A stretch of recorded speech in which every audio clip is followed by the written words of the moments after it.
What happens when Hollywood legend Sylvester Stallone sits down for what should be a routine promotional interview, only to find himself under attack from a host who seems determined to tear him down? What you're about to witness is one of the most shocking live television moments ever captured, where a beloved action star reaches his breaking point and unleashes decades of frustration in front of millions of viewers.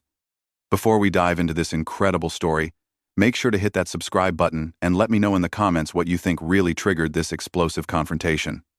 The morning started like any other at the View Studios in Manhattan.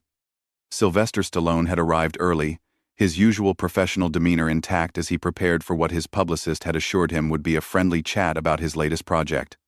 The 70-something-year-old actor, still maintaining the physique that made him famous, sat in the green makeup chair as assistants buzzed around him, touching up his appearance for the cameras. "Mr. Stallone, we're so excited to have you on the show today," chirped one of the production assistants. "The ladies are really looking forward to talking with you about your new film and your incredible career." Stallone nodded politely, his gravelly voice barely audible as he responded, "Yeah, should be good. Always happy to talk about the work." But as the minutes ticked by and showtime approached, there was an energy in the air that felt different. Joy Behar had been particularly animated during the pre-show meeting, making comments to her co-hosts that seemed loaded with an edge that hadn't been there for other guests that week. "I've got some real questions for Rocky today," she had said with a smirk that her colleagues couldn't quite read. "It's time someone asked the tough stuff instead of just letting these guys coast on their old movies." When the cameras started rolling and the familiar View theme music filled the studio, everything appeared normal. The co-hosts took their positions around the iconic table, with Joy Behar settling into her spot with what looked like a folder full of notes, far more preparation than she usually brought to celebrity interviews. "Welcome back to The View," Joy announced to the cameras, her television smile perfectly in place. "We're here with the one and only Sylvester Stallone, star of Rocky, Rambo, and countless other action films that have entertained audiences for decades. Sly, welcome to the show." Stallone leaned forward slightly, his hands clasped in front of him on the table. "Thanks for having me, Joy. Great to be here with all you ladies. So let's talk about your new project," Joy began, but there was something in her tone that the other hosts immediately picked up on. It wasn't the warm, conversational approach she typically used with guests. "You're still making action movies at your age. Don't you think it's time to maybe step aside and let younger actors take over these roles?" The question hit the table like a cold splash of water. Even Whoopi Goldberg shifted uncomfortably in her chair, while Sarah Haynes shot a quick glance at the producers off camera. This wasn't the line of questioning they had discussed in the pre-show meeting. Stallone's expression remained composed, but those who knew him well could see the slight tightening around his eyes. "Well, Joy, I think as long as audiences want to see the stories and I'm physically capable of telling them, age is just a number. I mean, Clint Eastwood was still making westerns well into his 80s. But Clint Eastwood is Clint Eastwood," Joy fired back, her voice taking on a sharper edge. "And let's be honest, your recent films haven't exactly been setting the box office on fire. Isn't this more about ego than actual audience demand?" The studio audience, which had been warmly applauding just moments before, fell into an uncomfortable silence. Stallone's jaw tensed slightly, but he maintained his professional composure. "I think the numbers speak for themselves," he replied evenly. "The Expendables franchise has been successful. Creed revitalized Rocky for a new generation, and people still connect with these characters. I'm not making movies for ego. I'm making them because there are stories worth telling." Joy wasn't backing down. She flipped through her notes dramatically, as if she had been preparing for this moment for weeks. "Speaking of Creed, wasn't that really Michael B. Jordan's movie? I mean, you were basically just there for nostalgia value, right? Playing the same character you created 40 years ago?" "Joy," Whoopi interjected gently, clearly trying to steer the conversation back to safer ground. "I think what we're all curious about is how Sly keeps himself in such incredible shape for these demanding roles." But Joy wasn't interested in changing direction.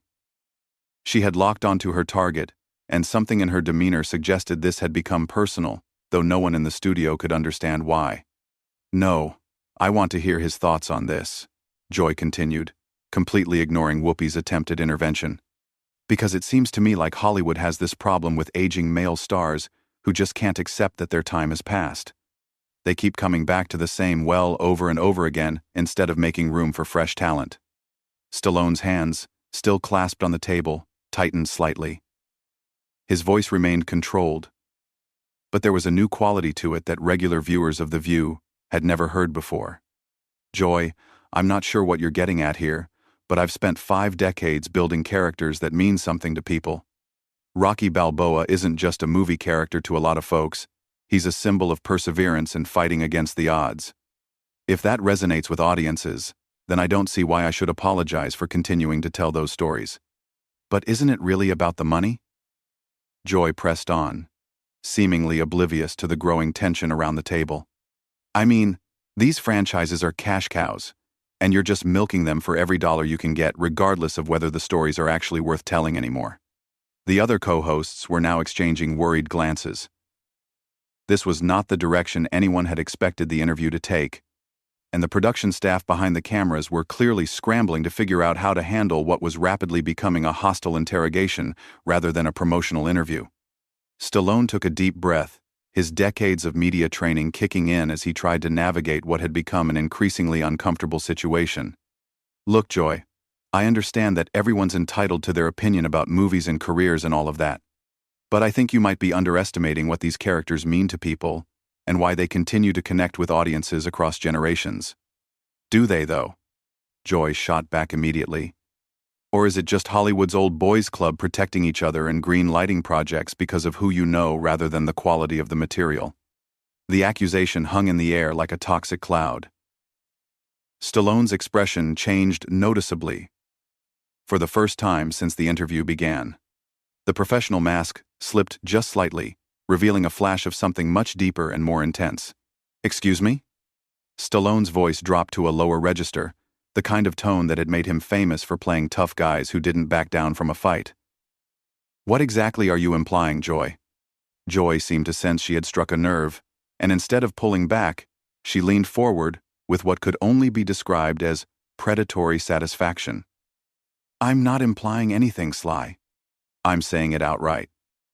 Hollywood is a business built on relationships and favors. And actors like you have been benefiting from that system for decades, while newer, more diverse talent gets pushed aside. The other hosts were now visibly uncomfortable. Sarah Haynes was staring down at her notes, clearly wishing she could disappear, while Alyssa Farah Griffin kept glancing toward the producers with an expression that screamed for help. Even the usually unflappable Whoopi Goldberg looked like she wanted to crawl under the table. Joy, maybe we should move on to talking about Sly's philanthropy work, Whoopi suggested, her voice carrying a warning tone that Joy seemed determined to ignore. No, I think this is important, Joy continued, her voice rising slightly. We talk all the time on this show about representation and giving opportunities to underrepresented groups, but then we celebrate actors who keep taking up space that could go to someone else. Stallone's eyes narrowed, and for a moment, the cameras caught something that viewers would replay countless times in the coming weeks. It was the look of a man who had spent his entire career being underestimated, who had clawed his way up from nothing, and who was not about to sit quietly while someone questioned his right to exist in his own industry. Let me tell you something, Joy, Stallone began, his voice steady but carrying an undercurrent of barely controlled intensity. I didn't get handed anything in this business. I wrote Rocky because nobody would give me a shot. I sold my dog to pay rent while I was trying to get that script made. When the studios wanted to buy it, they wanted to cast somebody else, somebody more established, somebody who fit their idea of what a leading man should look like. But that was 50 years ago, Joy interrupted, seemingly unable to read the warning signs that were obvious to everyone else in the room. What have you done lately besides recycle the same character over and over? The studio audience was dead silent now. Even the camera operators seemed to be holding their breath, sensing that they were witnessing something that would be talked about for years to come. Stallone's hands unclenched from the table, and he leaned back in his chair, his posture changing from defensive to something much more dangerous. What have I done lately? I've created opportunities for dozens of actors through the Expendables franchise. I've mentored young directors and writers. I've used my platform to tell stories about working-class heroes and underdogs who refuse to give up. All starring you, of course. Joy shot back with a laugh that sounded more like a bark. How convenient that all these opportunities for others just happen to revolve around keeping Sylvester Stallone in the spotlight. That was the moment. Anyone watching could see it in Stallone's face. The exact instant when decades of frustration and a lifetime of fighting for respect crystallized into something explosive. His voice, when he spoke again, was quiet but filled with a fury that made the entire studio feel smaller. You know what, Joy? I've been sitting here trying to be polite, trying to play the game. But I think you've got some kind of personal problem with me that has nothing to do with movies or representation or any of the high-minded principles you're pretending to care about. Joy's eyes widened slightly, clearly not expecting Stallone to push back so directly. I don't have a personal problem with you. I'm just asking the questions that need to be asked. No, Stallone said, his voice growing stronger. You're not asking questions. You're making accusations. You're sitting there acting like I'm some kind of relic who should just disappear so you can feel better about whatever agenda you're pushing this week. I don't have an agenda, Joy protested, but her voice had lost some of its earlier confidence. Really? Stallone leaned forward again, his intense stare fixed directly on Joy. Because from where I'm sitting, it sounds like you've got a problem with successful people who came from nothing and built something lasting. It sounds like you think anybody who's been around for more than 5 minutes should just step aside and make room for whoever you think deserves it more. The tension in the studio was now so thick it was practically visible. The other co-hosts had given up any pretense of participating in the conversation and were simply watching in stunned silence as two strong personalities collided in real time. That's not what I said, Joy replied, but her voice was defensive now, lacking the aggressive confidence she had displayed just minutes earlier. It's exactly what you said, Stallone fired back. You question my right to make movies. You question my motives. You suggested I'm somehow taking opportunities away from other people by continuing to work in an industry I helped build. And you did it all with this smug attitude like you're some kind of moral authority on who deserves success and who doesn't.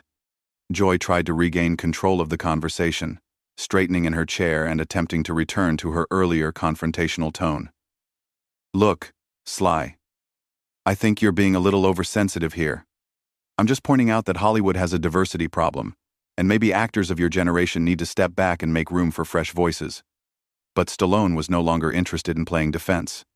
Something had shifted in his demeanor, and the cameras were capturing every second of what was clearly becoming a defining moment in television history. Oversensitive? He repeated, his voice rising for the first time. Let me tell you about oversensitive, Joy.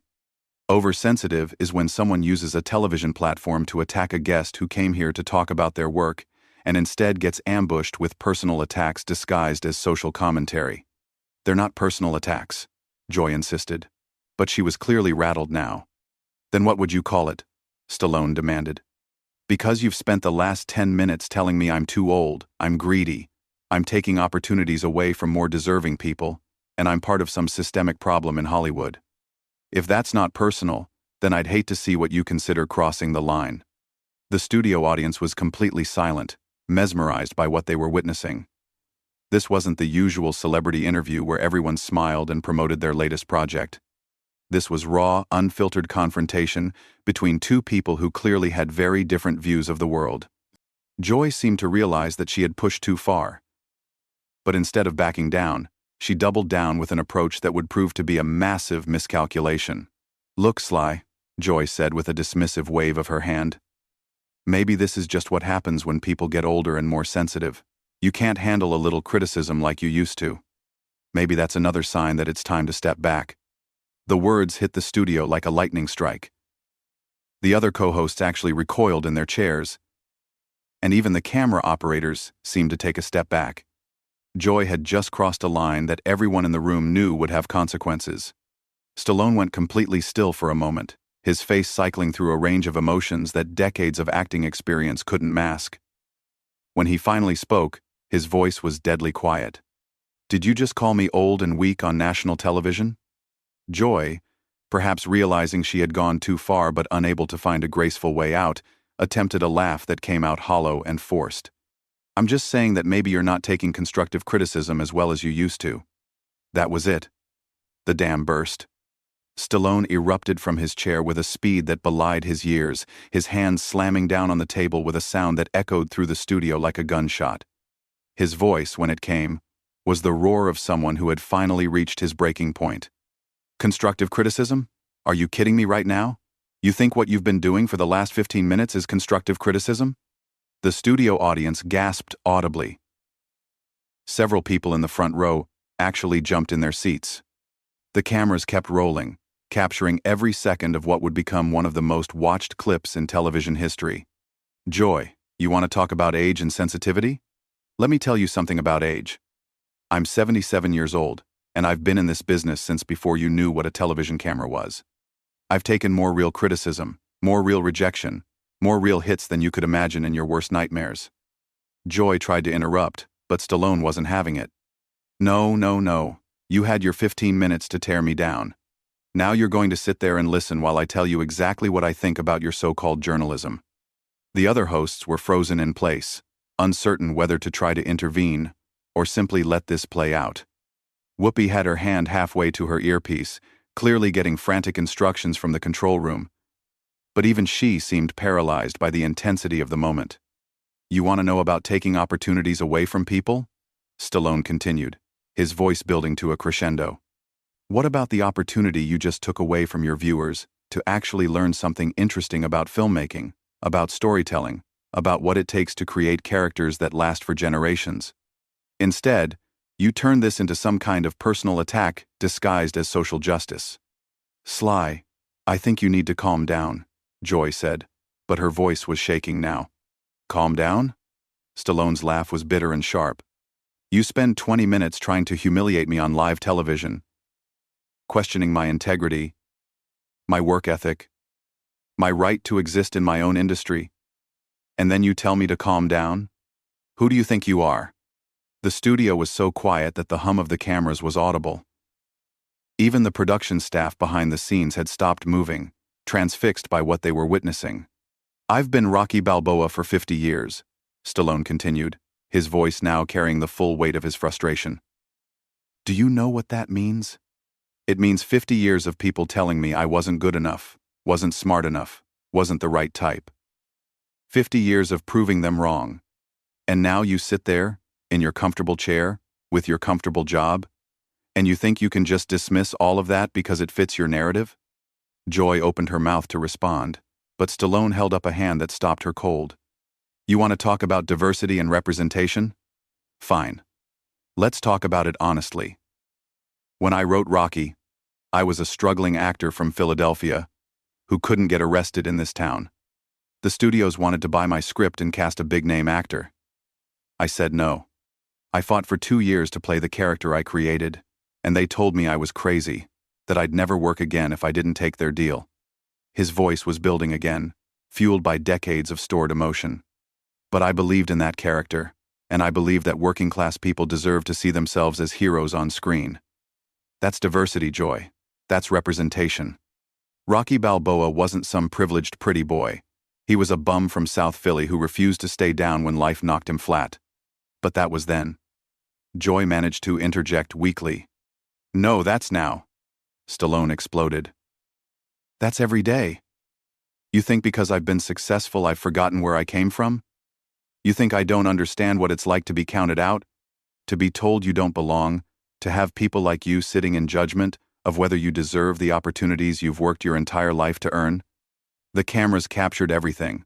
The raw emotion, the genuine hurt beneath the anger, the sight of a Hollywood legend stripped of all pretense and fighting for his dignity in real time.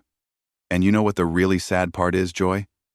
You had a chance today to have a real conversation about storytelling, about perseverance, about what it takes to create something that lasts. Instead, you chose to use your platform to tear someone down. That says a lot more about you than it does about me. Stallone straightened his jacket and looked directly into the camera, addressing the viewers at home. To everyone watching, I came here today to talk about work I'm passionate about, stories I believe in, and characters that have meant something to people for generations. Instead, I got ambushed by someone who seems to think that success is something to be ashamed of rather than celebrated. He turned back to Joy, his voice now cold and controlled. You want to know about making room for new talent? I've produced dozens of actors, directors, and writers who got their first big breaks working with me. I've used my influence to greenlight projects that studios wouldn't touch. I've spent my own money developing young talent because I believe in giving people chances." Joy sat in stunned silence, clearly realizing that she had completely misjudged both her target and her audience. "But apparently, none of that matters to you," Stallone continued. "What matters is that you get to play the role of the righteous crusader, tearing down the establishment, even if that establishment is just a guy who came from nothing and worked his tail off to build something meaningful." He stood up and removed his microphone with deliberate precision. "I'm done here. This isn't journalism, it's ambush television, and I don't have to sit here and take it." As Stallone walked off the set, the studio remained in shocked silence. The cameras continued rolling, capturing Joy's stunned expression and the obvious discomfort of the other hosts. What had started as a routine promotional interview had become something much bigger, a moment that would be analyzed and debated for years to come. And for those few explosive minutes, viewers had witnessed something rarely seen on television: the complete and total dismantling of a host by a guest who had finally had enough. If you enjoyed this incredible story of what happens when politeness meets its breaking point, make sure you hit that subscribe button and let me know in the comments. Do you think Joy Behar crossed the line? Or was Stallone overreacting to legitimate questions?